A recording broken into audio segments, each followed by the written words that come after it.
conozcáis ya sabéis que tengo un canal de ASMR donde cuento mi vida, os enseño cositas y tal, pero como yo soy seguidora de contenido de True Crime, si veo en la televisión un documental que me llama la atención, o lo leo o lo escucho, lo resumo y os lo traigo en versión susurros, sin más. Pero estos casos ya han salido, no estoy faltando en respeto a nadie, o no es mi intención, ya está, simplemente comentar un caso que es público, ¿vale? Y hoy voy a hablaros del caso de Bianca Devines, creo que se pronuncia así, se escribe Bianca Devines, pero bueno. Y este horrible caso sucedió el 14 de julio del 2019, que siempre que leo fechas tan cercanas, digamos, 2019 no es la antigüedad, ¿sabes? Es cercano. Me sorprendo cada vez más de que sigan pasando estas cosas, pero bueno, pues este día, por la mañana temprano, la policía de Nueva York recibe múltiples llamadas de gente de diferentes estados diciendo que creían que habían asesinado a una chica y que pensaban que su identidad podía ser Bianca Devines, porque habían fotografías en varias redes sociales y de la chica con un corte en su cuello, ¿no? Que parecía fallecida. Ella era además conocida porque tenía redes sociales y era activa en ellas, tenía bastantes seguidores. El dueño de la foto que había colgado en diferentes redes era Brandon Clark, de 21 años. Bianca Devines tenía 17. En las imágenes que cuelgan a partir de las 6:40 de la madrugada se podía ver a la chica, pues, bueno, con el cuello cortado, digamos, en el interior de un coche, y el pie de foto decía: "Lo siento, Bianca". Entonces envían esto a la policía. Aparte de esto, paralelamente, la policía de Bianca, todavía sin saber nada de esto, llamó al 911 creyendo que su hija estaría en peligro, porque se había ido a un concierto con su amigo Brandon el día anterior en Queens y todavía no había vuelto a casa. A las 7:30 la policía se presenta en su casa y en este momento justamente Brandon se pone en contacto con la policía y les dice que efectivamente él acaba de asesinar a Bianca y que además piensa quitarse la vida ahora mismo. Les indicó también su ubicación y se encontraba a 10 minutos de la casa de Bianca en una zona un poco boscosa y apartada. La policía fue rápidamente y se encontró la camioneta al principio del camino de Brandon y una frase pintada en el suelo que decía: "Que nunca me olvides". Y había también una hoguera cerca de ahí y unos altavoces con una canción puesta una y otra vez. Aparte, al lado de esto había un chico tendido, estirado en el suelo, encima de una lona verde, y de debajo de esta lona verde parecía que salía un mechón de pelo. El chico estaba estirado ahí, pero estaba vivo. Entonces la policía le dijo que se entregara, pero él de repente y súper rápidamente sacó un cuchillo y se cortó él mismo su propio cuello. Pero es que le dio tiempo a hacerse una foto, o sea, se cortó el cuello, sacó el móvil y se hizo una foto.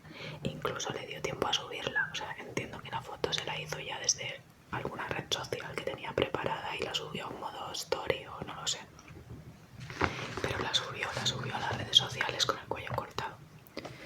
La policía le quitó el cuchillo, pero la herida era súper grande, pensaban que se iba a morir porque se estaba desangrando.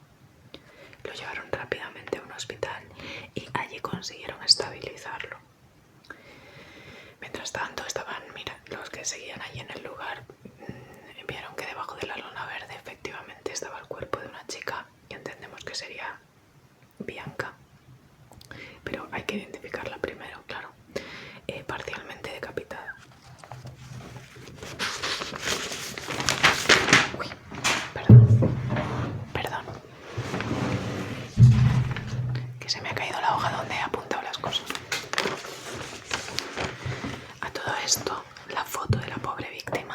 haciéndose viral por todas partes porque se había encargado de subirla pues a todas las redes. Había el Snapchat, el TikTok, Instagram, YouTube, a todas partes. Mientras Brandon se curaba en el hospital porque estaba muy grave, la gente, la familia y mucha gente se movilizó por la retirada de las fotos. Pero ya sabéis que hay desalmados en YouTube, y bueno, en YouTube no, en todas partes, o sea, no especialmente en YouTube. Desalmados quiero decir en el mundo, que se encargaban de viralizarlas una y otra vez y de aprovecharse de ellos. Ya sabemos cómo es esto. Que por culpa de unos pocos, aunque muchos las quieran eliminar y difuminar y mover, es muy difícil, aunque 4 retrasados, malas personas, sean contra todos ellos, porque al final es muy fácil compartir fotos y hacer que se vuelvan a viralizar, bueno, por el morbo, por lo que sea. Vamos a hablar un poco de Bianca. Y Bianca tuvo problemas en su adolescencia, estaba deprimida, sin amigos e incluso había llegado a autolesionarse. Era muy introvertida e insegura, pero en el 2016 empezó a tener redes sociales y a subir mucho contenido. Incluso subía ilustraciones que hacía ella misma, le gustaba mucho su faceta artística, o simplemente se desahogaba, ¿no? O ponía fotos, y tenía muchos seguidores. Sociabilizaba mucho en plataformas de videojuegos, también le gustaban los videojuegos, el anime, la música, muchas cosas. A través de sus canales pues hizo muchos amigos, y de otros canales de este estilo. Pues lógicamente, por desgracia, en internet sueles hacer muchos amigos, pero también haces haters, ¿no? Y acosadores. Ella informaba de todo esto a su madre. Un día, por cierto, tiempo atrás, se escapó de casa dejando una nota y su móvil para que no la localizaran, pero no el día de los hechos, hacía tiempo. Pero gracias a los contactos del abuelo, que su abuelo era voluntario de los buscadores de niños desaparecidos y explotados, con sus contactos la localizaron. La encontraron en Long Island porque había quedado con un tal John, al que conoció por Instagram unos meses antes. Tenía una relación. Él tenía 18, ella tendría pues 15 o algo así, ¿no? O 16, no lo sé. Y venía a visitarla a veces conduciendo 5 horas. De hecho, ella le había presentado a su familia y todo. Pero ese fin de semana él había amenazado a ella de que si no la veía se quitaría la vida.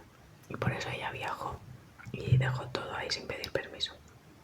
Era tóxico, celoso, manipulador, bueno, de todo. Entonces poco a poco ella pues por fin decidió dejarlo. Como venganza a haberlo dejado, él publicó en Discord un vídeo sexual de ellos dos, con el mensaje: para los fans de Bianca, disfruten de esta pervertida. En fin, la familia de Bianca denunció a John y pidió una orden de alejamiento, pero claro, el mal ya estaba hecho, ya sabéis cómo son estas cosas, y más en gente tan vulnerable y joven. Ella sufría amenazas, además de muchísima gente que se había logrado descargar el vídeo antes de que se eliminara. Entonces le pedían, para no publicar esos vídeos sexuales, le pedían que le enviara fotos desnuda, y ella a veces accedía porque tenía miedo, pánico a que se viralizaran esos vídeos. Entonces tuvo una depresión y hasta en redes compartió que quería quitarse la vida. La ingresaron en un centro cuando esto pasó, de salud mental, en Nueva York. La diagnosticaron con un trastorno de límite de la personalidad. Estuvo 5 meses ingresada haciendo tratamiento, terapia, y después le dieron el alta. Poco a poco fue saliendo adelante. Incluso se graduó en la secundaria e iba a ir a la universidad porque quería hacer psicología, aunque seguía con las redes y le gustaban estas cosas y demás. Hasta llegó a hacer nuevos amigos y en las redes se mostraba súper optimista, se mostraba bien, ayudaba a la gente, decía que pidieran ayuda si les pasaba algo, etcétera, todo muy bien. También publicaba mucho contenido feminista y volvieron la horda de haters. Pero bueno, ella parecía que estaba bien y empezó a salir más con amigos en vez de estar todo el día en casa como hacía antes. Y claro, la madre estaba feliz por eso, porque la veía bien. En 2019, en abril, conoció a Brandon Clark, este chico, por Instagram. A través creo que se conocieron en el canal de ella o en un canal común de juegos, no lo sé. Se hicieron muy amigos y él viajó para conocerla desde Siracusa.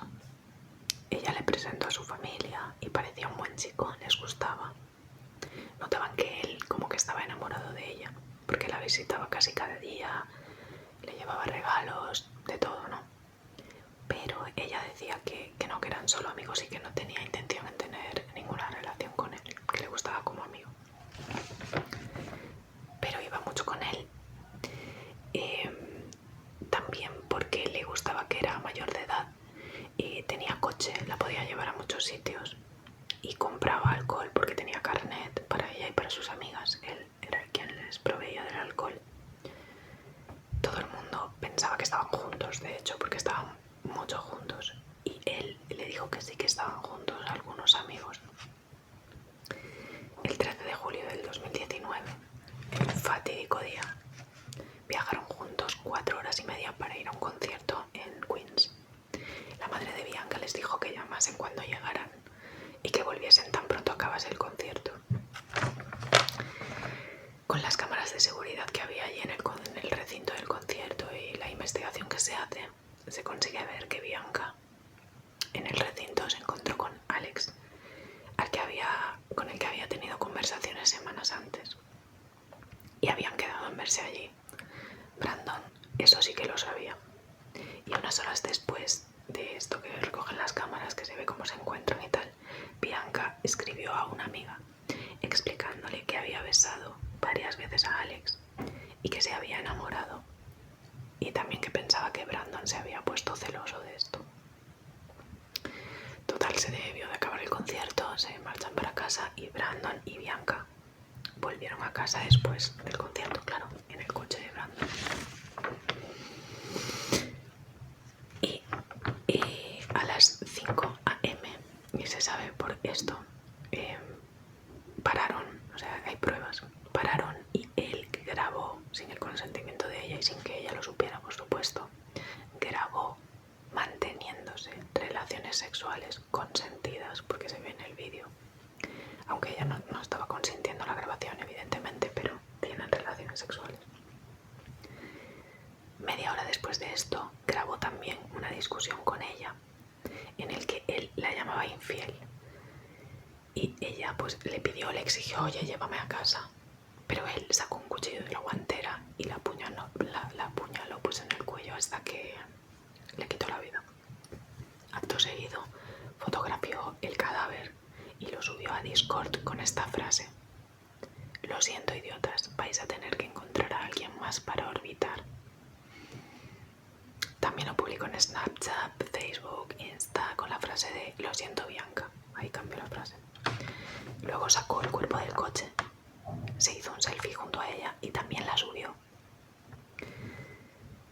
Y cuando volvemos al hospital, porque él está en el hospital y esto es la investigación y todo lo que se ve y se subió y se comprobó, no, pero cuando se recupera en el hospital, declara que es que Bianca le estaba siendo infiel y que no pudo soportar que le utilizase. Dijo que fue un impulso al verla con otro, dándose un beso en el concierto. Pero, la investigación no indica eso. Hablamos un poco de él. Cuando Brandon tenía 12 años, vio como su padre atacó a su madre con un cuchillo y se atrincheró contra la policía, secuestrándola durante 10 horas y amenazando de matarla y cogiéndola de rehén. Decía que la mataría y se quitaría la vida. ¿A qué os recuerda esto? Consiguieron detenerlo y obtuvo 4 años de condena. Bueno, aquí es momento el momento de siempre cuando digo 4 años, en serio. Delante de tu hijo amenazas con un cuchillo al cuello a tu mujer, la secuestras 10 horas, la querías matar y luego suicidarte, todo delante de tus hijos. Bueno, en fin, 4 años de cárcel. Luego pues él, después de esto, tuvo una adolescencia tímida y antisocial. Fumaba mucha hierba, bebía pasaba mucho tiempo en internet, que fue así como conoció a Bianca y se obsesionó con ella. Tenía fotos, encontraron en su casa fotos impresas de ella, la dibujaba, de todo. Empezaron a hablar mucho cada día cuando se conocieron. E incluso ella le invitó a su graduación, que fue donde se conocieron en persona. Las familias de ellos dicen que no había una relación íntima, pero los amigos algunos declaran que sí, que Brandon les había contado que sí. Él se ponía celoso de los mensajes que ella recibía, de los seguidores y de los posibles pretendientes que tuviera, y empezó a fantasear de la rabia que tenía con matarla y luego quitarse él mismo la vida. Se encontró un diario con su desesperación y todos estos pensamientos. De hecho, el día anterior buscó en internet cómo cortar el cuello y causar muerte. Evidentemente, por todo esto que se investigó, se ve clarísimo que no fue un arrebato de ira de un momento dado. No fue un acto impulsivo, que es lo que declara la defensa, no lo que alega la defensa. Lo que había escrito, por cierto, eso de que nunca me olvides, era de un manga que habían visto los dos. Y el lugar donde se habían besado la primera vez fue donde la mató. O sea, donde dejó el cuerpo. Y la canción pues era de desamor, así, en plan, de su historia. Total, que se declaró inocente y perturbado mental, por supuesto.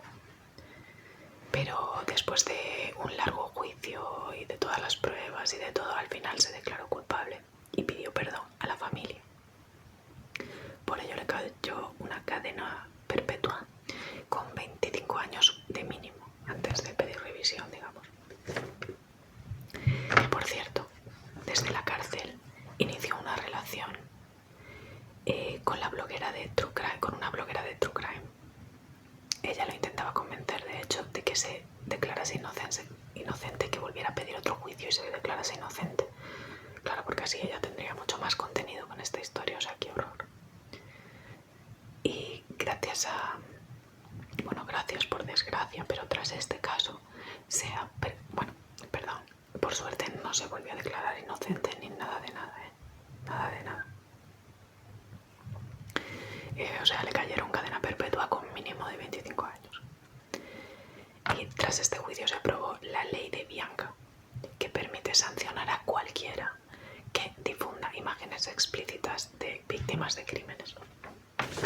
No sé qué os parece, que muchos dirán, es que claro, te vas con cualquiera de internet. Es igual, en la vida misma también pasa. No te vas con cualquiera de internet, que sí, pero que no, también te vas con cualquiera en la vida. Conoces a una persona y empiezas a ser amigos. Esta gente se conocieron con gente por medio en una graduación, se presentaron a las familias, se conocían, todo era amigable, todo bien, eran íntimos. Tú confías en la gente porque no piensas que estás rodeado de asesinos, porque si no, no puedes vivir tranquila, ¿no? No sé. Porque sé que igual mucha gente va a decir, es que esto de las redes sociales, es que sí, claro, es un peligro, pero muchos de los true crimes que leo no son para nada relacionados con internet ni las redes, ¿no? Yo creo que hay de todo en todas partes, pero este caso, o sea, ya que se va, bueno, no sé qué opináis, ya me diréis vosotros. Pues nada, hasta aquí el true crime de hoy, que ahora estoy haciendo como los lunes del true crime el resto de días, mis cosillas, y nos vemos en el próximo. Muchas gracias. Chao.